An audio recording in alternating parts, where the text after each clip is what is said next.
loves, welcome to Conscious Chats with Jess and Susie, where we have mind-expanding chats about this wild ride of life. We'll be talking about embodiment, self-mastery, health and wellness, spirituality, and everything else between. Thank you for being here, and we hope you enjoy this episode.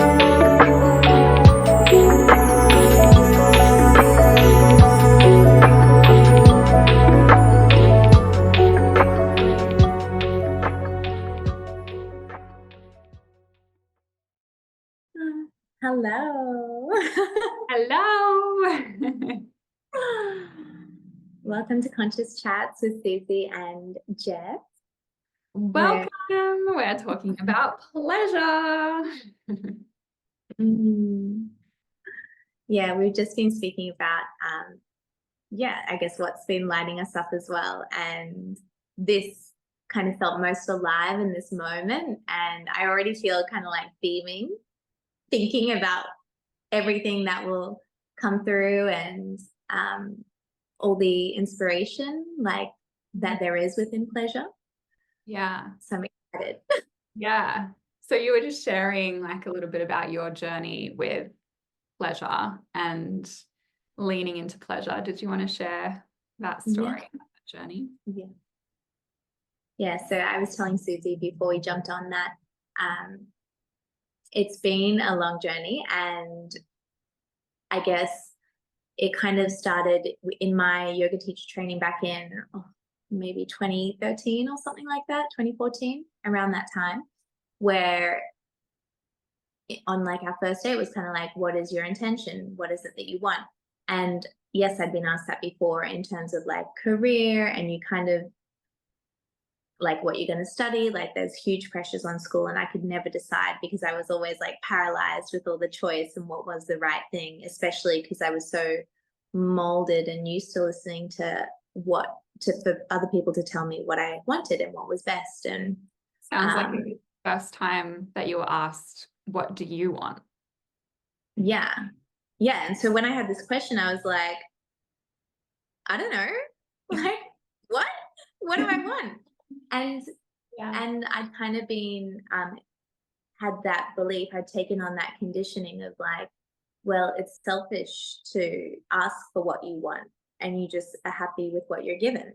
And so for me, it was quite, that even in itself was like a lot of pressure to be like, well, what is it do I want? And still I find myself kind of going back into that space. And as I, started my yoga journey and developed more awareness of my body, my thoughts, my feelings, the sensations, my beliefs, sort of started to unravel all that and allow the space to be like, to figure out who I truly am, and like what part of me was programmed and what part of me was like, this is actually what wants to come alive, or this is what feels best for me, or my truth in this moment. So to kind of shift and sift through all that, which is still again a process because these programs and conditioning run deep.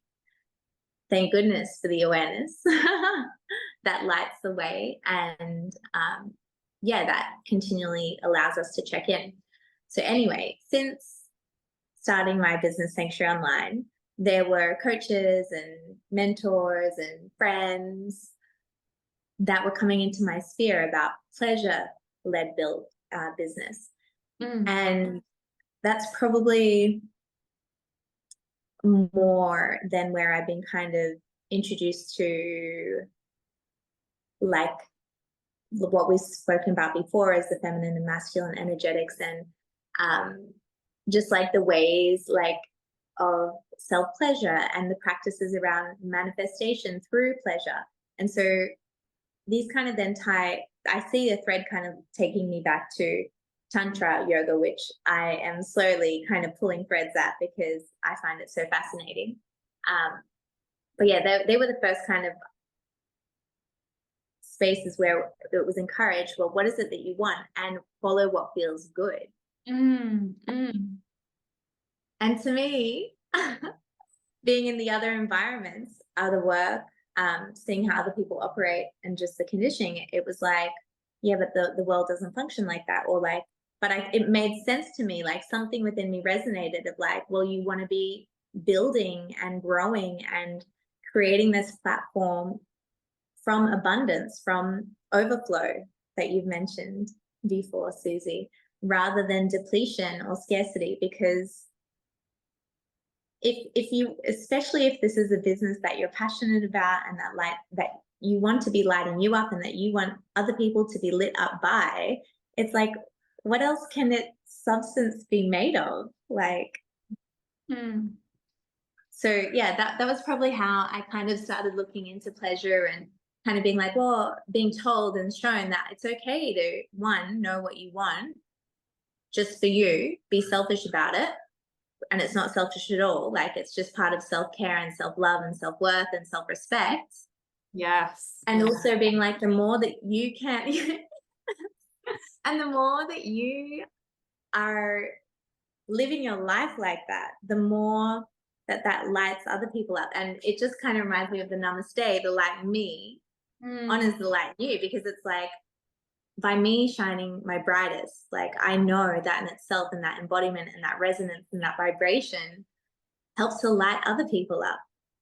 And, you know, I didn't think I could do that before, because I didn't see that in my field or in my circles. Like, and that maybe it was there, but I couldn't identify it because I was so unaware, distracted, programmed, whatever you want to say, that it wasn't even a thing until I started like searching. Yeah, I love that. Yeah. Or maybe it was even the asking, like, what is it do I want? What do I want? And feeling kind of like universe, God, source, like, show me the way. And then being able to having those things kind of revealed to me. And with that question or that intention of like, I don't know, guide me. Yeah. Yeah, it's such an interesting journey. And I feel, obviously, I'm not a man. I've never experienced being a man, but I feel like being a woman, there's an extra layer of challenge around asking for what we want and like asking ourselves what we want first, because that's the first step, is asking ourselves what we want before we ask anyone else what they want or what they think. And then the second step is then asking for that or speaking that desire or that truth. And, you know, I guess that comes from years and years and centuries of suppression in, you know, in women throughout history, which, yeah, I don't like to speak about that from a disempowered place, but just from like an acknowledgement of that's what lives within our bodies. And so no wonder we find it so challenging.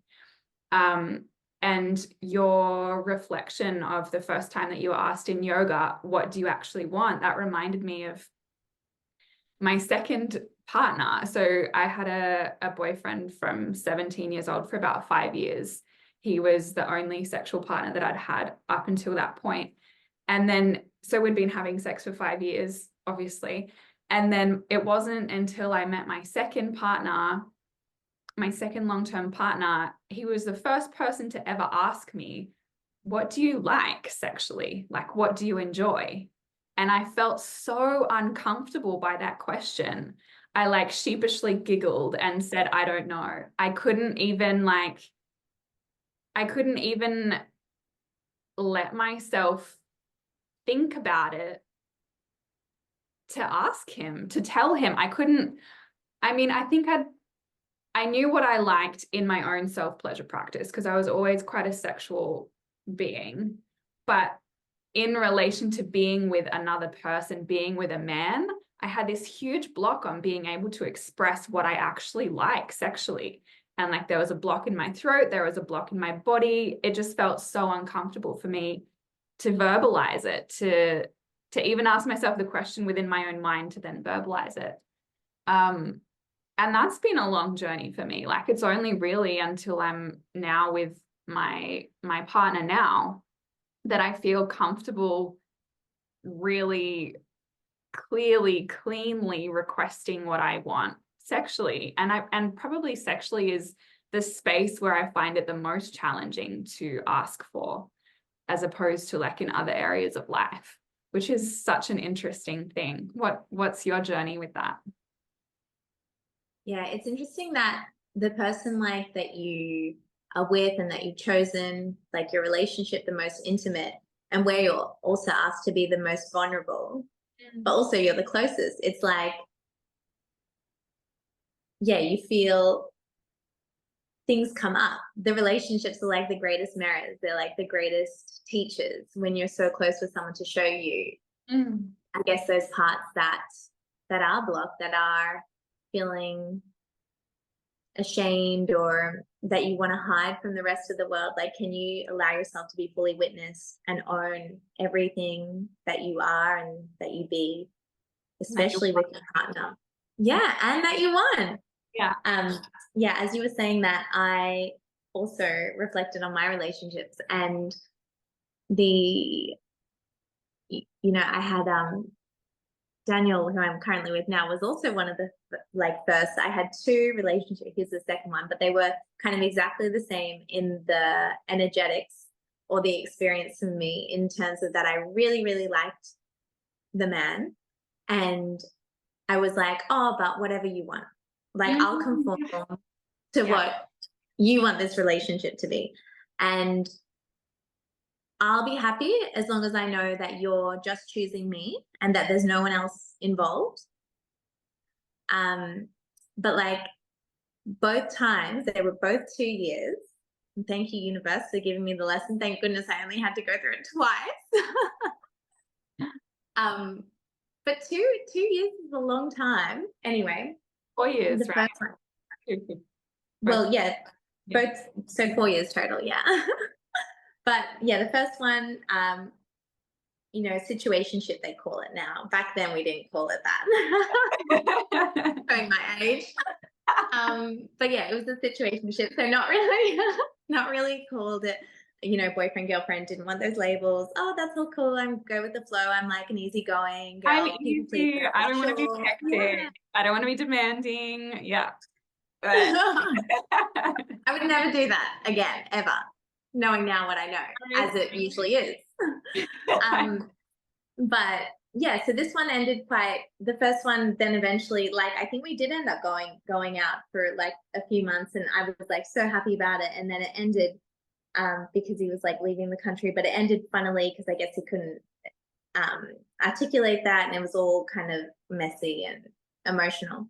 And I remember at that time, then Daniel, my current boyfriend, was visiting from Sydney because he lived in Sydney and I lived in the Gold Coast. And I remember telling my best friend, he'll be a great rebound because I really liked him when I met him, and like, it'll be fun. And then I ended up in, again, that 2-year situationship. He didn't want a girlfriend interstate. I always thought I'd travel after my uni degree, which I did, but I thought I'd live overseas for 2 years, like you have, Susie, but I didn't, because I came back after 3 months being like, oh, my heart is with him. But throughout that 2 years, I remember it was at like Splendor Music Festival or something had happened, and I had the expectation that we would be together for that festival, and we weren't. And I just remember like we were partying, so we were drinking and all that. And I just remember being at like New Year's, what was it? It was some sort of, I don't think it would have been Splendor if it was New Year's, but it was cold, it was winter. So yeah, it wouldn't have been New Year's. But it was like, I think it was definitely Splendor because it was cold.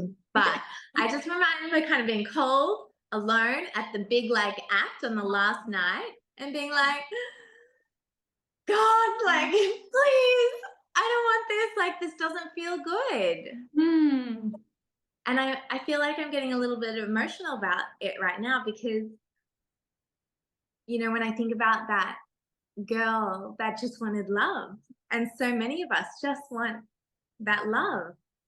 And yeah, I kind of remember being in that moment, being like on my hands and knees in this music festival, cold in winter, being like, can you just end it? Can you take away like this love and adoration I have for him? Because I can't keep going like this in this relationship. And that declaration for me was so needed in that moment. And then eventually I was going overseas, and before I left, we had like 4 weekends together back to back in the last month. And that kind of almost, we were just making the most of like the last before I went away for like 2.5 years or indefinitely.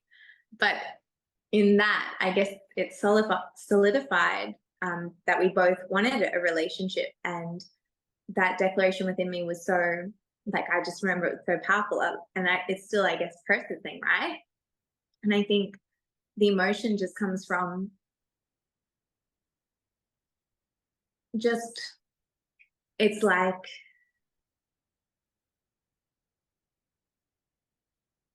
wanting to give that inner child love and like wanting to nurture her and, yeah, just kind of send her that energy. And I think there's a sadness there for me that I still am peeling back, of just finding full peace and acceptance for having been through that kind of thing. And obviously it's just not in that relationship with Daniel, because everything is connected and it weaves through everything. But it's also just, yeah, being okay with knowing what you want and not saying that it's bad or selfish or feeling guilty about it. And being okay to choose the thing that makes you happy just because it makes you happy. And that I still find hard. And really like be willing to walk away when that's not the reality. This is a question that somebody asked me on Instagram recently. You know, I'm talking a lot about relationships and really like calling women forward and calling them out in like the self-sabotage patterns that we can tend to create in relationships with good men. And so when I talk about all these things, I'm specifically talking about when you're in a relationship with a good man. And so this particular lady said to me, because I'd said expectation kills magic and obligation kills desire or something like that. So to stop placing expectations on our men. And she said, what about when you're giving without expectation isn't reciprocated and he's just taking advantage of you? And obviously I said, well, I mean, it's really hard for me to know your exact situation from just like one little message. But the essence of what I said was tuning into what you want, learning how to clearly express how you feel, what you need, what you want, without projection, without blaming, without obligation, just cleanly, clearly from desire, stating what you want and need, which obviously comes back to like, first of all, asking yourself what you want and need, and then be willing to walk away if the other person can't meet you in that. And that goes for any situation in life, really. And, you know, if we're talking about living a pleasure-led life, that really just means following what feels good in your heart and in your body. And so asking yourself, what do I like? What do I enjoy? What do I love? What feels good for me? And so if you ask yourself that question about your job and it doesn't feel good, then like an empowered woman, she walks away, you know, if it's not what she wants. And the same in a relationship. And that's fucking hard. It's hard to walk away, and it's walking away from a place of, I know what I want, and I know that I deserve what I want. And really anything other than that is self-abandonment. And that's why it hurts so much. Like what you were speaking to. Anytime we're choosing things that don't feel good in our system, and I'm not talking about like superficial, like there's a difference between something superficially feeling good and like feeling good in your soul. You know, like for example, working on my business feels good for my soul. Sometimes superficially there might be like another action I could do that would feel better, like, you know, going for a walk along the beach versus like writing emails. But like it feeds my soul. It feels good in my soul to work on my business and in my purpose. Going for a walk along the beach does as well, but you know, time and place.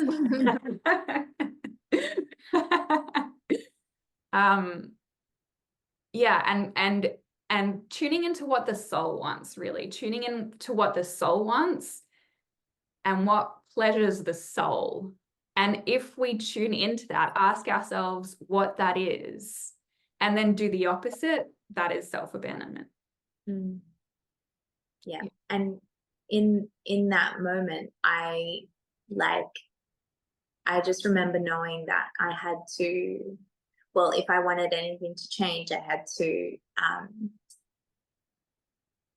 like show myself respect, show myself worthiness, and show myself love. Like above all, love me over like how much I loved him at that time and how it wasn't working, you know? So yeah, I like that you use the word self-abandonment, and yeah, the choosing that is just loving yourself. Yeah. And when you love yourself, it's like, I think you speak about it a lot in your courses. It's like being or doing, yeah, what goes around comes around. So it's like giving what you want to receive. Like it's almost universal natural law. Like you give what you get. You get what you give. Vice versa. Yeah. And like if you want to have that relationship that is in full love, vulnerability, compassion, sensuality, sexuality, like you have to be able to access that within you first. And you can't access that if you're abandoning yourself, because you're not there. You're not fully there. You're like torn.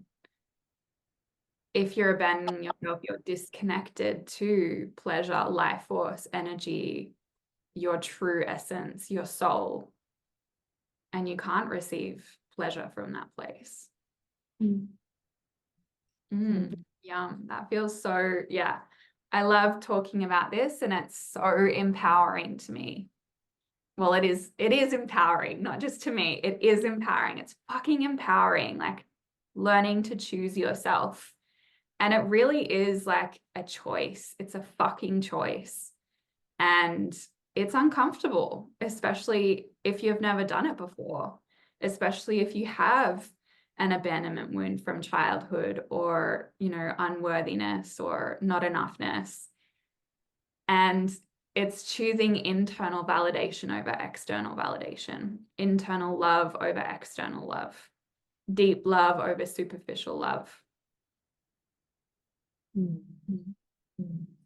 Yeah. And, you know, like you said, it is uncomfortable. But then I think the more and more that you lean into it and do that, you just see how much more you get to receive through life. And that, like, it's so much better than any validation outside of you. So much better.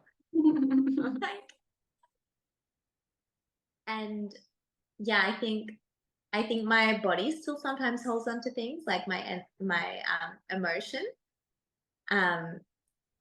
And so for me, sometimes it can be difficult to let things go, or just like find that peace with the past of what has been. Because then I feel, I was doing a little side note.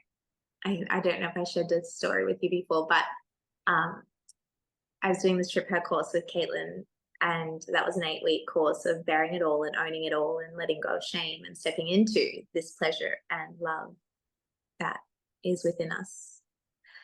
And one of the nights, it was kind of like in reverence to woman and her desires and feeling good and sexy and just this pleasure-filled life. And so she was guiding us through a movement practice. And for me, at that time, all I could do was cry. And I was just crying. And of course, she was encouraging us to continue to move. So all I kind of kept coming back to, and there were little other movements along the way, but was this like moving of the hips and the stirring of the pot. And for me, like that was like continuing to let the movement and the processing of the emotion and the heaviness. And you know, in my mind, I was like, I want to, like, we're trying to feel sexy here. What's going on? But also like, honor this. And Yeah. I think part of that sadness and that emotion that was here and real, and just it just felt like, yeah, endless at the time, because this was like a 45-minute practice, and I still am like, anyway, it was, I think, for all the times that I had not chosen that for me.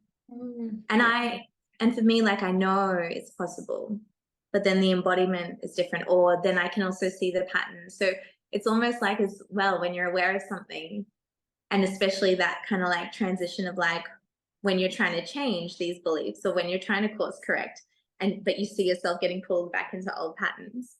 And so the sadness for me, what I've understood for now, is that it was just all the times like just grieving that I know this is possible, I know this is available, but all the time that like was wasted because I wasn't choosing that before.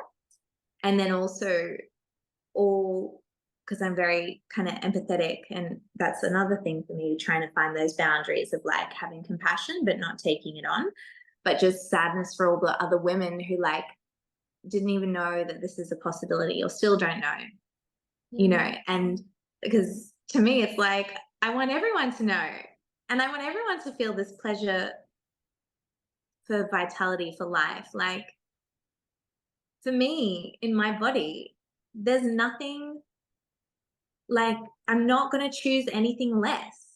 Yes. That's the standard. Yes. And that's what I'm constantly working towards. And then, yeah, so this sadness was like, what about all the other women? What about all the other men? Like, and it was just kind of almost grieving that. But also, what I've realized throughout the years is like, not everyone wants to choose that. Like, not everyone has the capacity to, not everyone, yeah, people are here for their different missions or the different learnings in this school realm that we're in. Like, just because I'm choosing that for me now doesn't mean that that's the same path for someone else. So also letting people have their own kind of autonomy and choices. But yeah, it was quite an interesting experience for me, having this like pleasure practice that was guided, and just all that could come up was grief and sadness. And part of that course was just, how can I make love to it all? Yeah. To all of the life, like the anger, sacred rage, the grief, the sacred sadness, like it is all sacred. And yeah, this, so pleasure may not mean, it's almost like it doesn't have to be that higher octave emotions all the time, but have soul. yeah. Yeah. Yeah. Yeah. Yeah. Maybe this is like, is this coin termed right now? Full pleasure. It's not superficial, instant gratification, surface level, like getting off pleasure. It's like deep, soul nourishing, sacred, like primal pleasure. And I love what you said about you were in this self-pleasure practice and all that was coming up was grief and tears, because something that I say to my clients is like the depth to which you can experience your pain is the depth to which you can experience your pleasure. If you suppress one, you cannot experience the other. And so that's when, you know, if someone's been involved in numbing or dissociating from emotions or suppressing emotions, bottling them up, overworking, any form of like not feeling, even if that's not feeling anger, sadness, rage, jealousy, whatever you're not feeling on like the uncomfortable spectrum, you're not feeling the opposite on the juicy, pleasure, delicious spectrum. It's all connected. Like you can't access one without the other. And yeah, so yay, celebrating that. And also like I've been feeling into like feeling like wet, you know, like feeling wet and juicy and turned on and full and receptive and feminine. And that is fluid. It's water. Like tears are water. It's fluid moving. It's all connected. It's beautiful. It's like juiciness. Can you make love to the tears? Can you experience pleasure while you're crying? Can you open your body while you're crying instead of contracting and making yourself smaller? Can you be witnessed in your tears, in your rage, in your jealousy? Can you let yourself be witnessed in all of it? And then another thread that I wanted to bring up is like living in the paradigm of masculine hustle versus feminine pleasure and flow. I feel like I had a really good point on that. Not sure what it is, but let me just talk and see what happens. Like when we're living in that masculine paradigm of hustle, which isn't wrong. There's nothing wrong with masculine energy. We love masculine energy. Everybody needs masculine energy.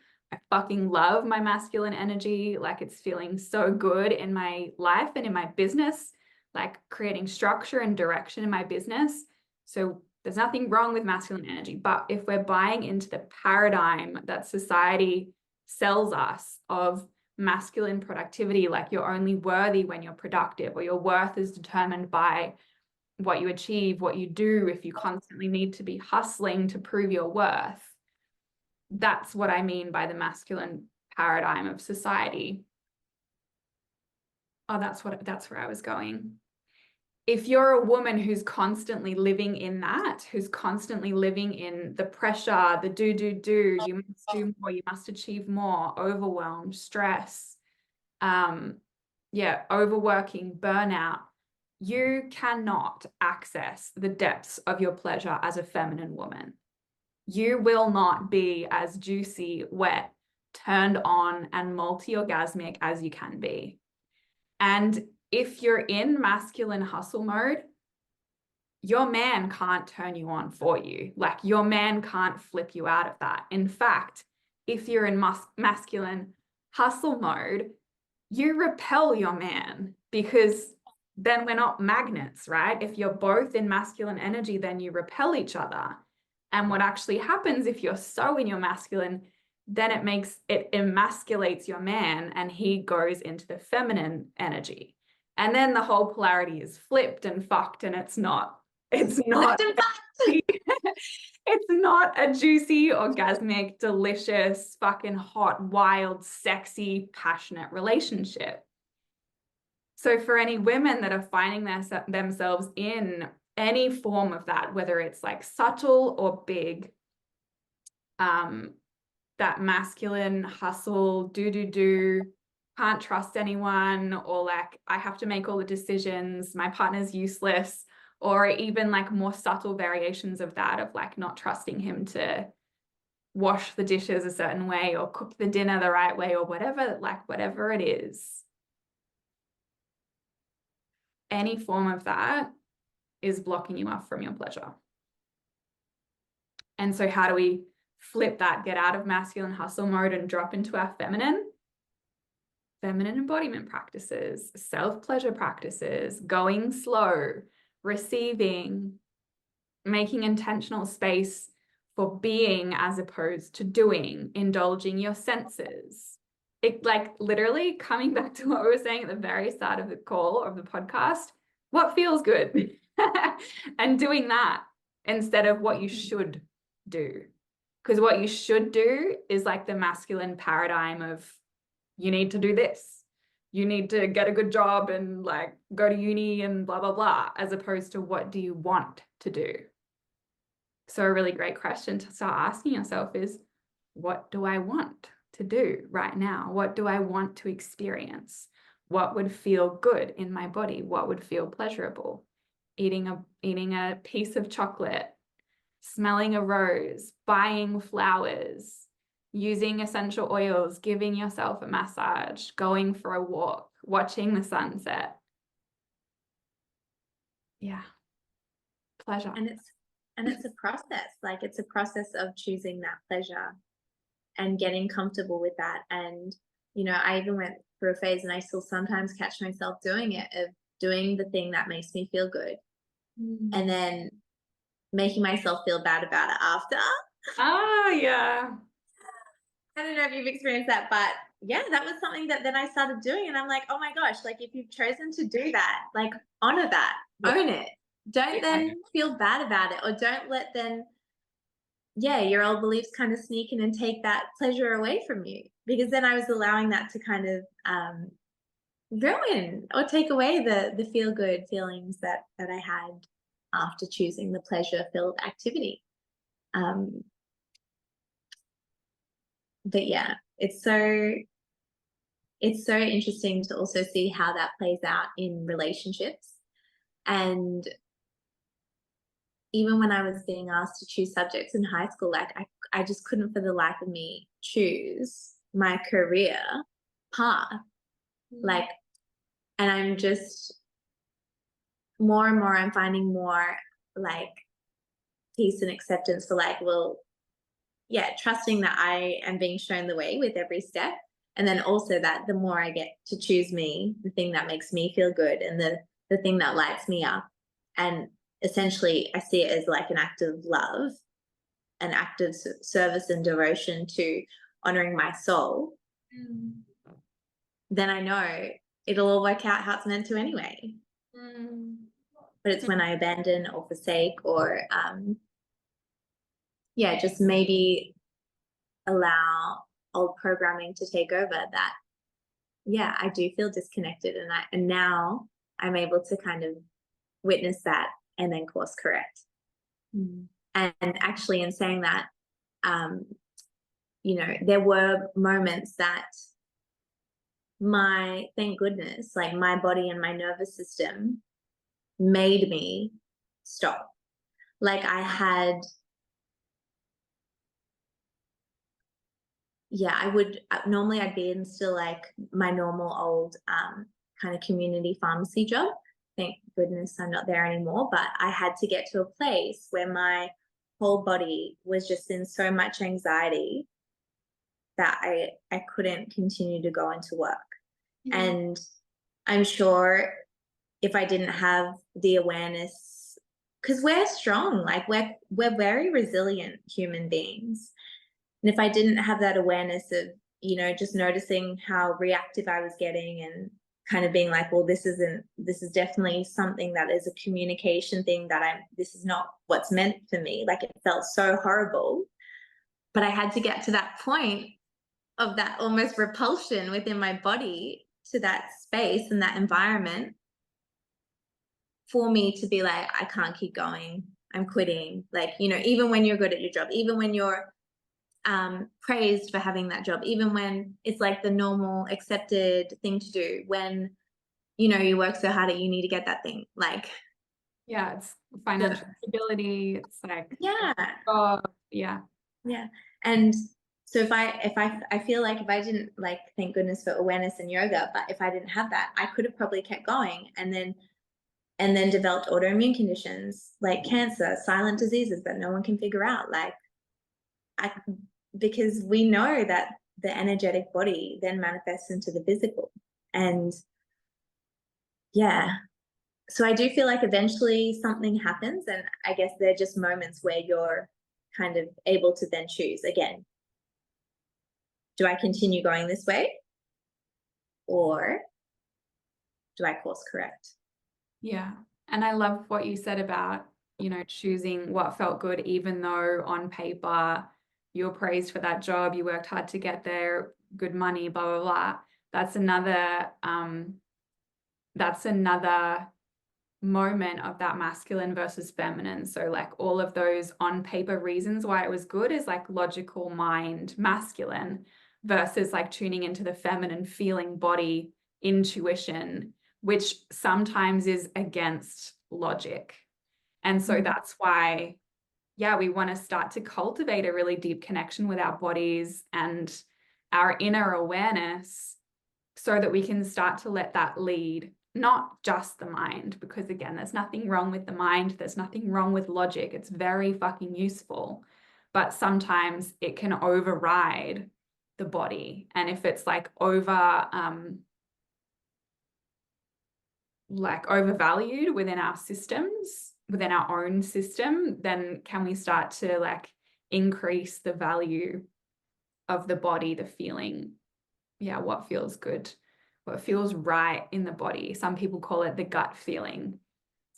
Some people feel it in the heart, you know, tuning into that and knowing that sometimes it's not logical. It doesn't make sense Mm. on paper. Mm.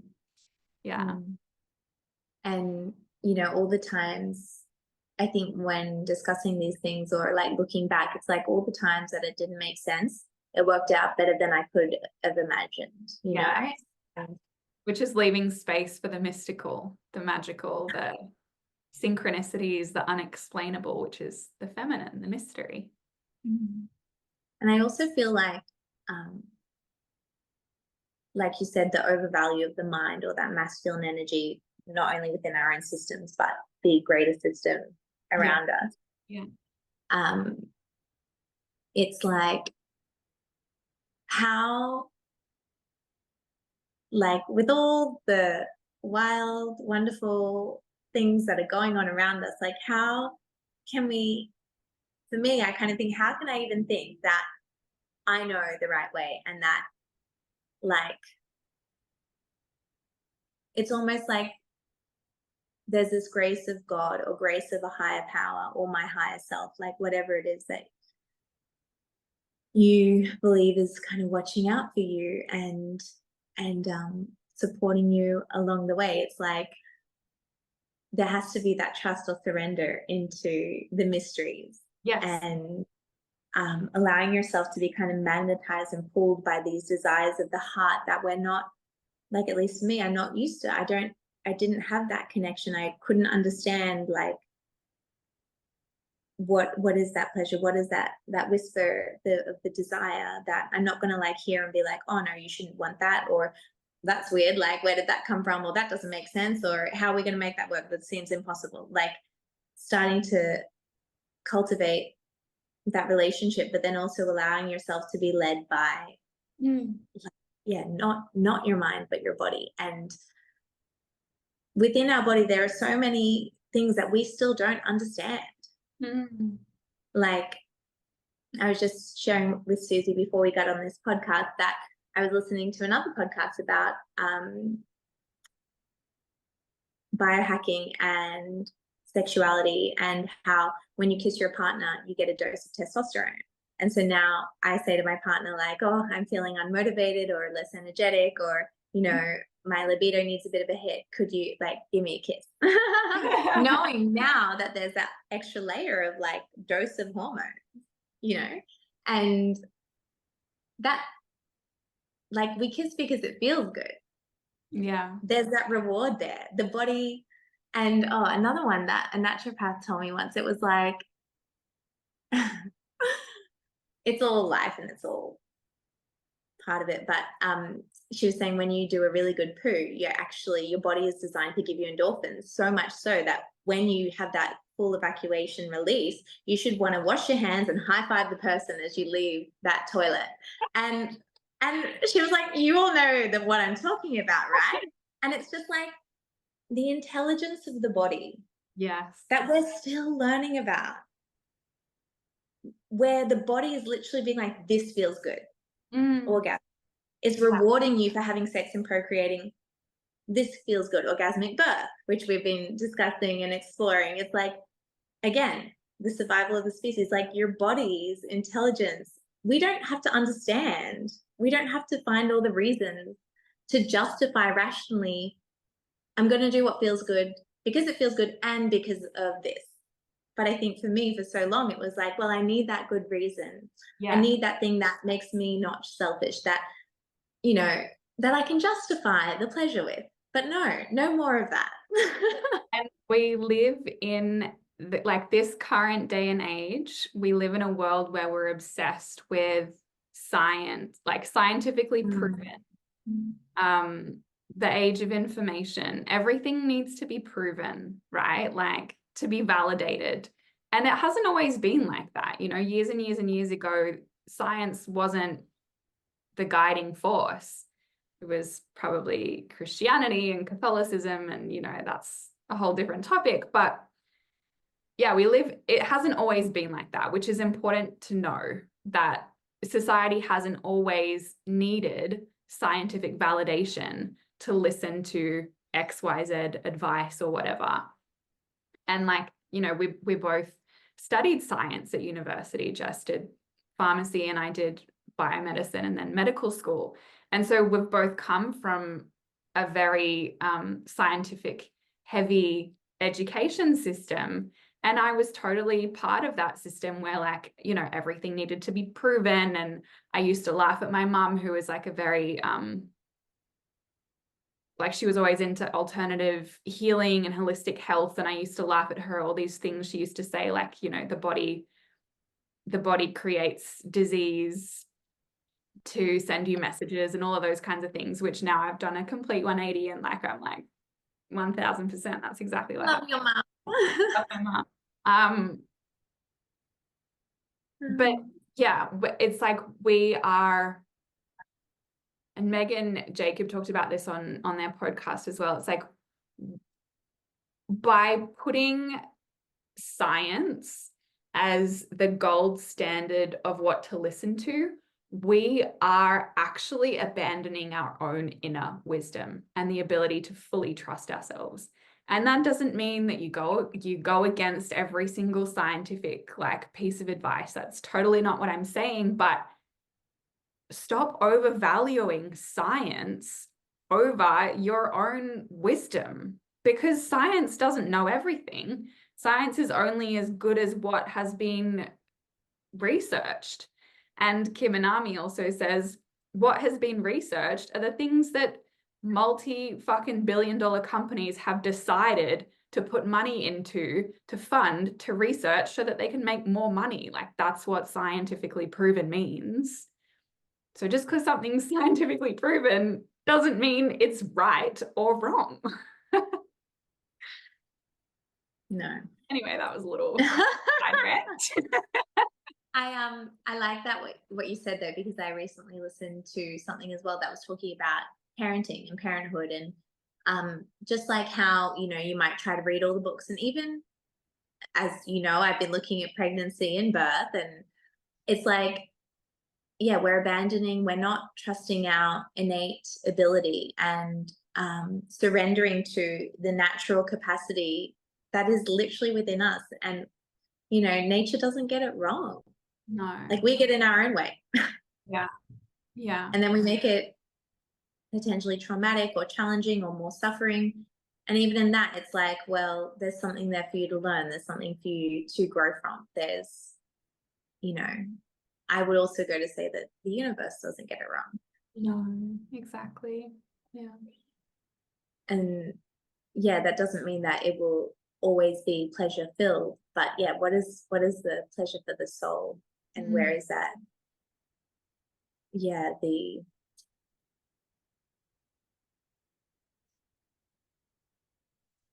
whereas it's almost like the biggest growth and the heart expansion and this unconditional love.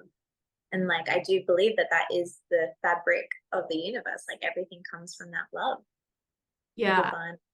Yeah. And I want to tie this all the way into the title of the podcast, Pleasure for Vitality. Kim Anami says, and, you know, I'm in complete agreement, that our pleasure, our sex, our sexuality, our sensuality is the essence of us. That is the energy of life. It is literally, undeniably, sexual energy is life force energy, because it is the energy that creates life. Sex creates life. We all know that. And so if our sexual energy is our life force energy, then anything that increases pleasure increases our life force energy, increases our vitality. And anything that decreases pleasure, anything that doesn't feel good, anything that sucks the life out of us, drains us, depletes us, even like makes us not want sex. You know, like, if you're living in a reality right now where you have a low libido, look around. What are you doing? Like, what are you doing in your life that you don't like, that you don't enjoy, that is literally sucking the life force out of you? Yeah, I love that, because Daniel and I have also been looking at this journey of, I guess, just preparing for when we want to have children and looking at fertility, and then this connection of fertility and vitality, and how like for us to be the most fertile, we actually need to be our most vital selves. And it makes so much sense. it makes so much sense. But then I kind of get concerned because it's like we know that life comes from sex, and we want like a life that is worth living. We want a life that we're jumping out of bed for. But then all the shame that is put on sex, and like, you know, two people coming together and being intimate and being in their pleasure, and like that, to me, I'm like, when they're so intimately connected, like you can't separate them. We've somehow separated them somehow and then chained one. It's like, well, no wonder there's all these problems with our life and our energy and the way we show up. And yeah, it's just been a huge kind of turnaround for me. And even practicing yoga and hearing about like tantra yoga and the sexual practices, you know, I was like, oh, okay. And of course, like I heard more about it in this, the way it is in the 60s and 70s, and like, okay, well, you know, I won't look too much into that side of things because it won't be as accepted. It won't be as, you know, like it's further from what people want slash would like to talk about or learn about. But I don't think it is. I think actually we all want to feel good. We like all want amazing. Like I was telling my boss, I'm looking into orgasmic birth, and he was like, "Oh, okay." And I was like, you know, I could have not said anything, but then I was like, but I want this for my reality. I want other women to have it for their reality. And I said to him, well, if that was an option, like, wouldn't you choose it? And he was like, yeah, I guess so. So it's like, let's stop pretending that we don't want that, because Everybody we actually wants all want that. orgasms. Let's be fucking real. Totally. And it's funny, like sometimes even now I'm like, okay, well, you know, having this conversation with my family members might be very different. Who knows? Might be another podcast episode. But it's like, yeah, we want to talk about freely about this kind of thing because it's live. It's just actually living your best life. Yeah. Like it's that simple. There's nothing that needs to be attached to it. And if there is, then that's projections, that conditioning, that's programming. Like, because also from that vitality, from that pleasure-filled life is power, is potential, is like this full stepping into, like, you know, there's no problem. There's no stress. Yeah. There's none of that. I think, oh my God, I love this because just this morning, my partner and I had some epic, delicious sex. I had like the deepest cervical orgasm, and I was just like lying there, and I literally said, everything is right in the world. I love that. And like, that's how you feel. That's how you feel after a really fucking good orgasm. And like, let's just do that all the time. Yeah. Like leaving the house after that or moving through the rest of your days is such a different tone to when you haven't had that experience. Yeah. And the amount of, if we look at the science, like the amount, and this isn't going in depth really because I haven't fully looked at it, but the amount of hormones, that oxytocin and those endorphins that are coursing through your body, like that is actually making everything right and aligning it. And you know, your pain threshold goes up, like everything else just comes into more balance because your body is in support of life. So it's in support of this pleasure, it's in support of this sex, like, and everything that inhibits that sucks it is us getting in our own way, like. Yeah. And that reminds me, where was I going? Like this concept of you're either surviving or you can't be in growth. Like a cell can't be in growth and protection at the same time, which is the same thing as saying you can't grow if you're in survival mode. You can't like connect to pleasure if you're in survival mode, which ties back into what you were saying about fertility is vitality. So the flip side of that is if you're in survival mode, obviously your fertility is going to be compromised, which is literally like a fucking protection mechanism of your body. Because back in the day, if you're in survival mode, you didn't have food, like, you know, the human body, when the human body was in survival mode back like when we were whatever, apes or after that we were humans, but like not living in houses. Survival mode meant no food, or like you're being chased by a lion or whatever. And so you can't have a baby when you have no food, like your body's not going to let you. And so, you know, travel all the way back to this present day and age, if you're in survival mode, which now means like you're stressed out, you're overworked, you're overwhelmed, and then you're struggling with fertility, like no fucking wonder.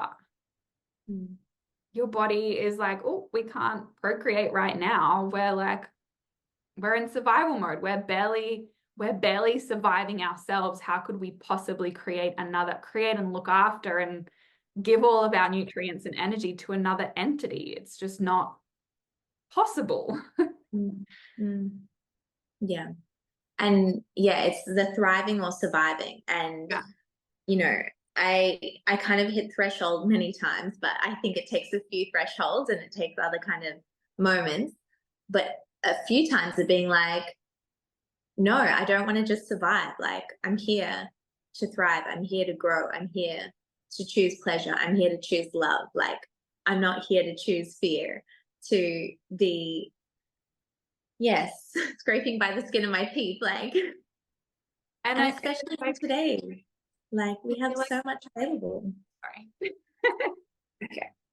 No, I feel like it's a constant course correction because we are so programmed to be in that hustle that like it is like a conscious choice that we have to make to come back to pleasure, essentially, and what feels good as opposed to what we should be doing. And that's why orgasms and sex are such a beautiful, just like recalibration of that. Like this morning when I was like, everything is right in the world, all of those things that my mind was saying, like, you need to do this, you need to do this, you need to do this, you need to do this, they just like evaporated. And I was like, well, that's not important anymore. So yeah, it's a constant choice. And like even this morning before we had sex, I could have said like, no, I have to get up and do all these things and like I don't have time for sex. And that was a choice in that moment to prioritize sex over all the other things I had to do. Quotation marks if you're listening on the podcast. Yeah. Yeah.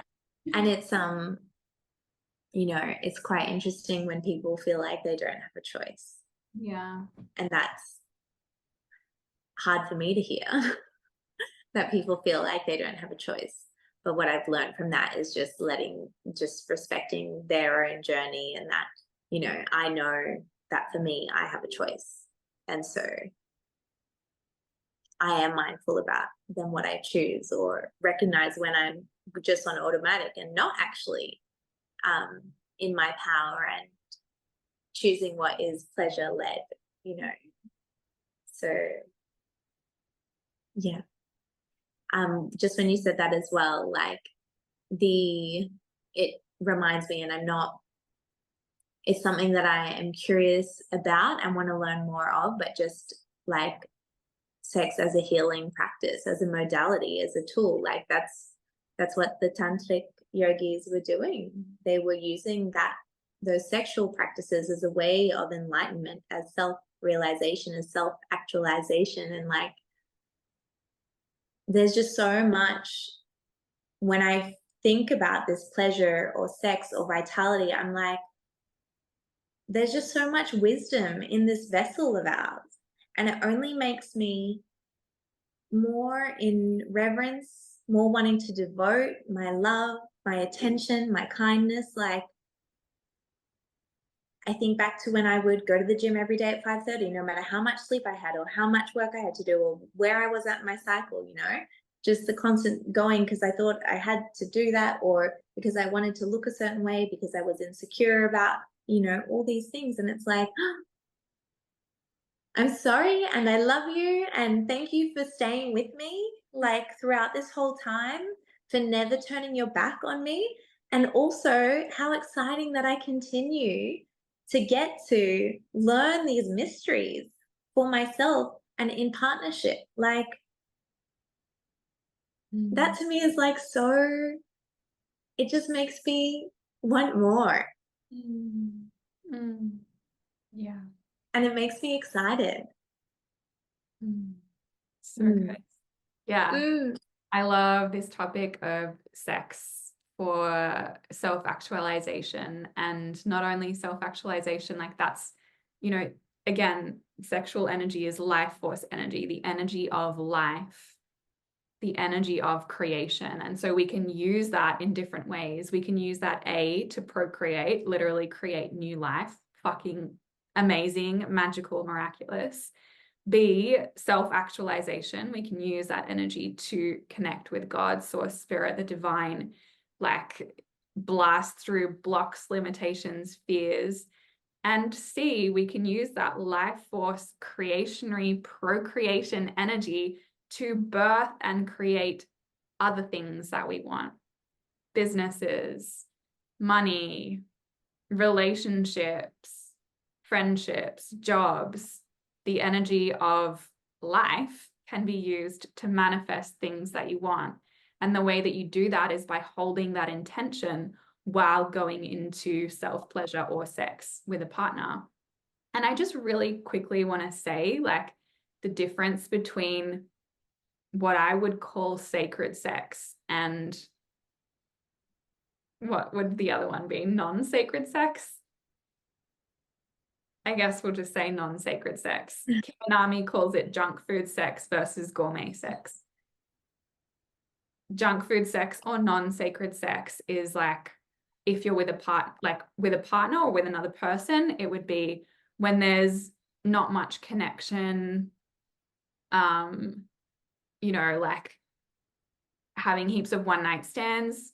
Side note, one-night stands can be beautiful and sacred, but if there's not much connection, then they can be non-sacred sex or junk food sex. If you're self-pleasuring, junk food sex would be like using a vibrator on your clit and getting off in 3 minutes and then doing it again like 20 times because it's that easy. Like it's anywhere where you're not fully present, you're not fully connected, using porn, you're having sex with someone you don't even like, you're having sex with someone you hate, you're having sex with a partner that doesn't treat you right. Like that's all non-sacred sex. That is not going to connect you to life force, like self-actualizing, manifesting miracles energy. Sacred sex is when you're in deep devotion to the other person. If you're having sex with someone else, you're in deep connection, you're in deep intimacy, you feel incredibly safe, you feel incredibly supported in the relationship dynamic. Your body is safe to open. Your being is safe to open and surrender to them if you're the woman in the relationship. Sacred sex with self or self-pleasure would be like taking time to seduce yourself, like you would want a lover to seduce yourself, not penetrating or entering yourself until you're ready. Like not just getting off for stress relief or to help you sleep. It's like a beautiful practice of self-love. Any other examples? I love all those. I feel like you hit it on the head. Yeah, so sacred sex, or as Kiminami calls it, gourmet sex, is what's going to connect you to that. Self-actualization, manifesting portal, which again, I really want to highlight, like you can only access that in a partnership. If you're in partnership that feels really safe, stable, supportive, loving, kind, devoted. If you're in a relationship with someone who's half in, half out, hot and cold, not there for you, unkind, like you can't open to deeper states of bliss with that person. And again, that goes back to self-abandonment. And does that feel good? Does that relationship feel good? And if not, What choice are you making?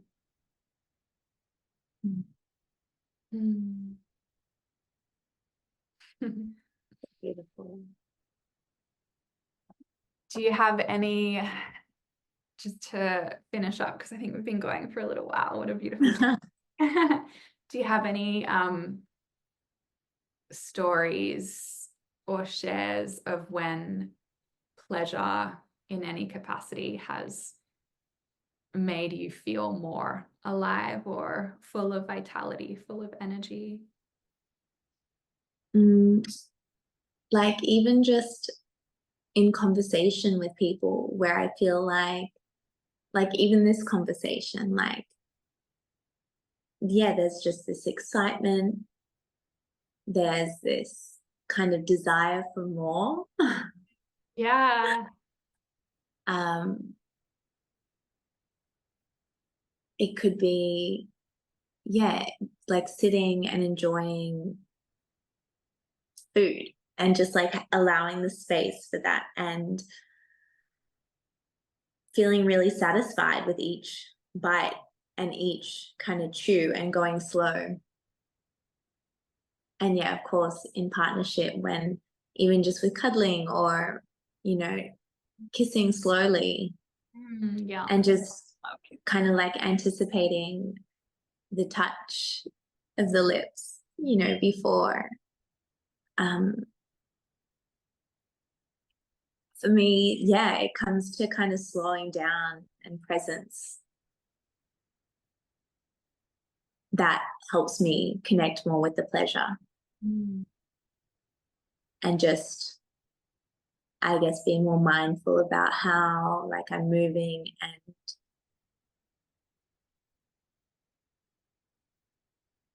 yeah, not rushing it or not feeling like I have to get somewhere or do something like. Yes. Being overdoing, presence over like destination, presence in the moment over getting to a destination. Yeah. And that feels good. That just, even like a breath, like that letting go, that release, that surrender. Yum. There's so many portals for pleasure.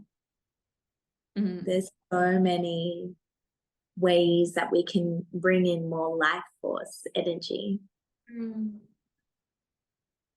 And yeah, have fun playing. Yes. Mm. Thank you so much, my love. Thank you. Thank you for listening, my loves. We appreciate you so much. If you enjoyed this episode, please send us a message. We would love to hear from you. We've got some really exciting topics coming up soon, so make sure that you're subscribed or whatever you do to know when more stuff is coming.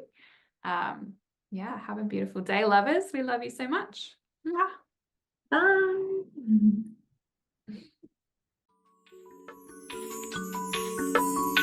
Thanks so much for listening to another episode of Conscious Chats. We are so grateful that you're here. We'd love to stay connected. You can find me on Instagram at sanctuaryonline.co. I offer online classes of yoga, Pilates, barre and yin, on demand and live, and I would love to practice with you.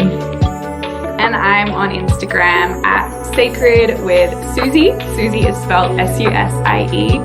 And I have a variety of offerings on feminine embodiment, emotional mastery, and more, including my signature program, The Fully Expressed Woman.